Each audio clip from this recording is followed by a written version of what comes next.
L-aħbar li pajjiżna rreġistra s-surplus tefet f'konfużjoni lil grupp parlamentari tal-Partit Nazzjonalista li l-membri tiegħu qed jimxu mal-istruzzjoni li jippruvaw inaqsu mill-mertu ta' din il-kisba storika. Kisba li skont huma mhijiex importanti, tant li biex jagħmlu dan kollu spiċċaw jikkontradixxu lil xulxin. Nhar il-ħadd li għadda Clyde Puli qal li dan hu surplus li jiġiel lin-nies jistħu. Dan surplus ta' Gvern Laburista, imma dan surplus illi tistħibih, dan surplus illi mhux se tiddandan bih.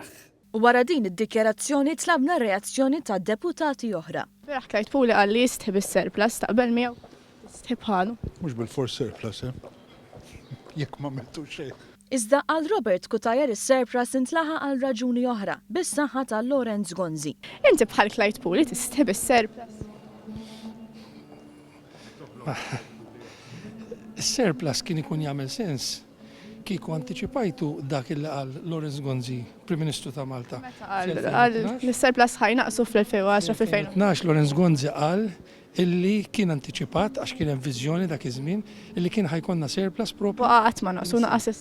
Li assolutament Lorenz Gonzi jekk tfittex jekk trid tgħidu nibatlek il-link tieni l-email address tiegħek u nibatlek il-link nikkwotalek kelma b'kelma x'qal Lorenz Gonzi. Iżda nafu sew x'qal Lorenz Gonzi. Issa jiena tiġa għamilt id-dikjerazzjoni l-bieraħ u nerġa' nirrepetija. It-target tagħna hu li sal-2010 pajjiżna ma jkunx qed jitkellem iżjed fuq deficit imma fl-2010 nagħlqu l-budget b'surplus, jiġifieri daqshekk deficit.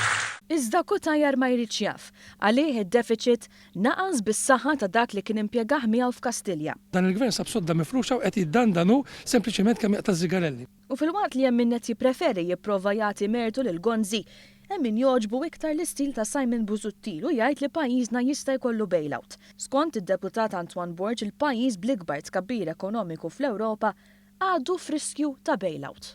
Inti trid tisma' l-problemi li għandu pajjiżna?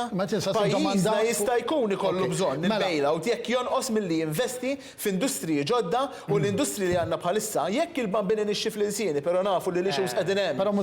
Jiffaċċjaha, mhux ħasseħ, seħħa moħħ it-telespettaturi. Min dawn ħasbuha differenti ekonomisti ewlenin laqdiet tal-lukandira, tal-ħaddiema u ta' min iħaddem li l-kol faħru din il-kisba storika.